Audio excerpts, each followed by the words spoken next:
Welcome unit fight जंगी में आप सभी का स्वागत है। अब हम मेन इवेंट में आ चुके हैं। मेन इवेंट के बारे में बात करेंगे। ये फाइट ऐसे दो फाइटर्स के बीच में है जो जिसमें से एक फाइटर लियोन एडवर्ड्स जो है, जो एमएमए के चाहने वालों के दिल में तो जगह बना चुका है, बट नॉर्मल पब्लिक के दिल में वो स्टार बना नहीं है अभी। तो ये मौका है उसके पास स्टार बनने का। वहीं दूसरे फाइटर के पास शायद ये वेल्टरवेट चैंपियन बनने का आखिरी मौका होगा। मुझे इस बात पे कोई शक नहीं है कि लियोन एडवर्ड्स के बाद अगर कोई सबसे बेहतरीन वेल्टरवेट है तो उसका नाम कोवी कविंगटन है। मुझे पता है आप में से कई लोगों को लगेगा कि शफकत है।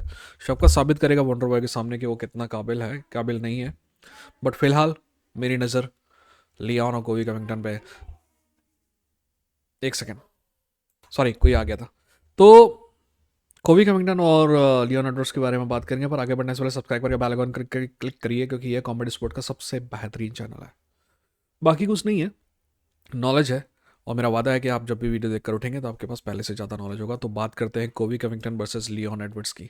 और जब कोवी कविंगटन और लियोन एडवर्ड्स की बात कर रहे हैं ना, तो सबसे पहले जो बात मेरे दिमाग में आती है वो ये कि पता नहीं क्यों, देखिए, जब ये फाइट डिसाइड हुई थी ना, तो सभी के सभी का मानना था कि कोवी कविंगटन को आसानी से हराएगा लियोन ओ कोवी कविंगटन आसानी से हराएगा लियोन एडवर्ड्स को। पर जैसे जैसे फाइट करीब आती गई ना, तो पेंडुलम जो है ना बिल्कुल 180 डिग्री घूम गया। अब लग रहा है कि कोवी कविंगटन को आसानी से हराएगा लियोन एडवर्ड्स।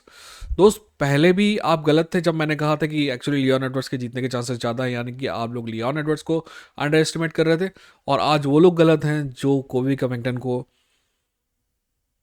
अंडर एस्टिमेट कर रहे हैं। एक इंसान के बारे में आपका नज़रिया कुछ भी हो सकता है, पर as a fighter Covey Covington एक बहुत शानदार फाइटर है। ठीक है ना? तो अब इस फाइट और इस फाइट के थोड़े सर्कमस्टांसेस के बारे में बात कर लेते हैं।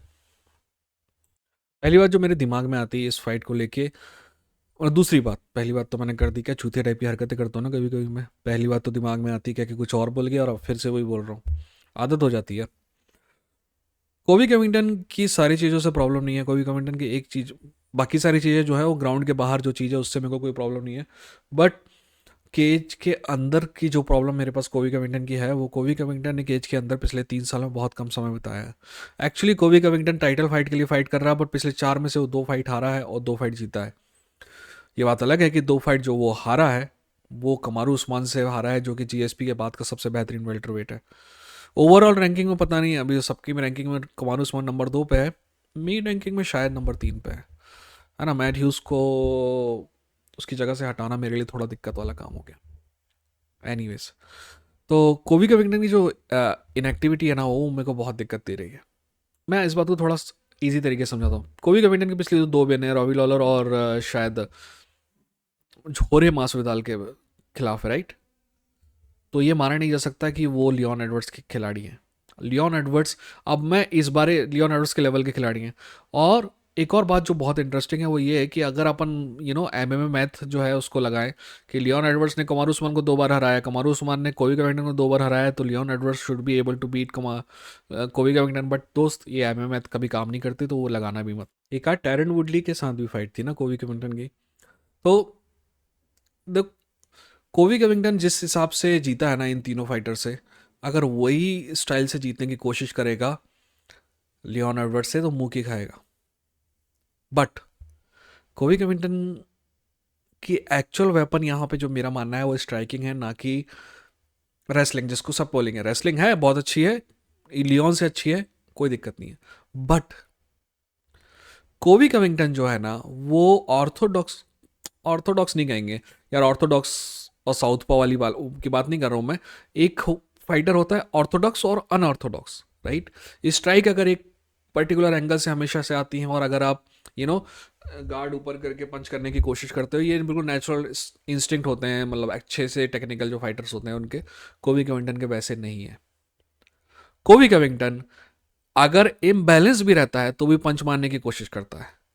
कोवी कविंगटन अगर एक कदम, कभी होता है ना कि आप केज कट कर रहे हो, तो केज कटने करने के लिए आप एक कदम ना एंगल पे हटाते हो ना, तब भी कोवी कविंगटन पंच मारने की कोशिश करता है।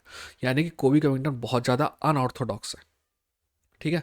तो ये बात जो है कोवी कविंगटन के पक्ष में जाएगी उसकी स्ट्राइकिंग में। जहाँ तक रेसलिंग की बात है, तो दोस्त ऐसा है कि ये मुकाबला देखना पड़ेगा। क्योंकि अगर कमारू उस्मान के टेक डाउन रोक सकता है लियोन एडवर्ड्स, पूरे नहीं रोके बट फिर भी बहुत सारे रोक लिए, तो कोवी कविंगटन के भी रोक सकता है। बट कोवी कविंगटन जो है, एक बात में एज है कि कोवी कविंगटन का कार्डियो बहुत शानदार है और कोवी कविंगटन आपको टेक डाउन अटैम्प्ट करते करते करते करते थकेगा नहीं, चाहे कितने भी अटैम्प्ट हो जाए। तो ये बात भी ध्यान रखनी पड़ेगी आपके लियोन एडवर्ड्स को, ठीक है ना। जहाँ तक स्ट्राइकिंग में एक और बात है कि कोवी कविंगटन का कार्डियो में कोई प्रॉब्लम नहीं है, लियोन एडवर्ड्स के कार्डियो में कोई प्रॉब्लम नहीं है। तो मैं ये मान के चल रहा हूँ कि ये फाइट जो है ख़त्म नहीं होने वाली, 5 राउंड जाएगी। एक और बात जो हमने देखी है कोवी कविंगटन के साथ, कोवी कविंगटन बार बार ना अपना जो स्टैमिना होता है, अपना जो कार्डियो होता है ना, उसको वेपनाइज करके दूसरे फाइटर को अपने पेस से फाइट करने में मजबूर करता है, और जब वो फाइटर उसके पेस से फाइट करता है तो वो हार जाता है क्योंकि जल्दी थक जाता है। पर लियोन एडवर्ड्स के साथ ये भी नहीं हो सकता है, राइट। लियोन एडवर्ड्स भी सेम पेस के साथ फाइट कर सकता है क्योंकि लियोन एडवर्ड्स का कार्डियो भी बिल्कुल कमज़ोर नहीं है। लियोन की जीत का रास्ता, एक्चुअली लियोन की जीत का रास्ता ऐसे में आता है कि लियोन को अपनी फाइट करनी है, ना कि कोबी के गेम में फंसना है। कोबी अननेसेसरी रिस्क लेता है स्ट्राइकिंग में, पता है क्यों? क्योंकि उसे पता है कि अगर स्ट्राइकिंग में अननेसेसरी रिस्क रहते हुए गलती से रेंज में पहुंच भी गए तो अपन रेसलिंग कर लेंगे। लियोन को ये बिल्कुल भी नहीं करने देना है। लियोन को रेंज मेंटेन करना है, pop pop go, pop pop go, फिर राउंड करने का, उधर से pop pop and then go. कोवी कविंगटन का अगर गेम खेलेगा लियोन, तो लियोन दिक्कत में पड़ेगा और कोवी कविंगटन जीतेगा। कोवी कविंगटन के लिए सभी बोल रहे होंगे कि रेसलिंग जो है उसकी जीत का रास्ता है। मेरा मानना है कि कोवी कविंगटन को पहले राउंड में रेसलिंग थ्रेट इस्टेब्लिश करनी चाहिए कि भाई मैं रेसलिंग करूंगा और तेरे को ग्राउंड में लेके जाऊंगा, और जब वो इस्टेब्लिश हो जाए ना, तो अपने आप लियोन हल्का सा डरा हुआ होगा, फिर उसे स्ट्राइकिंग में ही ध्यान देना चाहिए। एक्चुअली कोवी कविंगटन की स्ट्राइकिंग बुरी नहीं है, और ये है कि जो कमी कोवी कविंगटन के पास पावर में नहीं है, लियोन के पास ज़्यादा पावर है। वो कमी कोवी कविंगटन जो है ना, अपने क्या कहेंगे उसको, नंबर ऑफ जो वॉल्यूम है ना, उससे वो कमी पूरी कर देगा कोवी कविंगटन। इसलिए ये बात हमें ध्यान में रखनी है, ठीक है। तो कोवी कविंगटन रेसलिंग थ्रेट जो है इस्टेब्लिश करे और फिर स्ट्राइकिंग से फाइट जीतने की कोशिश करे, और अगर दूसरे तीसरे राउंड तक लगे कि अपन इज्जत से हार रहे हैं, तो फिर माँ बहन की कसम खा के बिल्कुल रेसलिंग में ही लग जाए, take down after take down after take down after take down, out point करे और जीते। अब आप कहेंगे कि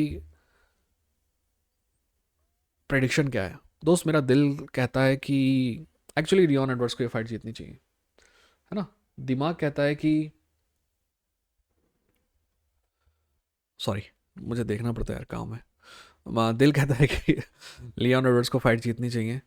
दिमाग कहता है कि एक्चुअली कोवी कविंगटन को ये फाइट जीतनी चाहिए। आप लोग को थोड़ा अचरज हो सकता है, पर दिमाग कह रहा है कि कोवी कविंगटन को ये फाइट जीतनी चाहिए। पैसा होता तो पैसा होता तो मैं जेब में रखता और इस फाइट को एंजॉय करता, और आप भी करिए, ठीक है। देखते हैं इनमें से कौन जीतेगा। अगर कोवी कविंगटन जीतता है ना, तो आई विल बी हैप्पी। अगर लियोन एडवर्ड्स जीतता है तो I will be happy, because दोनों बहुत शानदार फाइटर है, ठीक है। ग्राउंड के बाहर की बातें अलग है, केज के अंदर की बातें अलग है, ठीक है। अपना ख्याल रखिए, अपना को ख्याल रखिए। ये था इंडियन फाइट जंकी, लड़ेंगे जीतेंगे।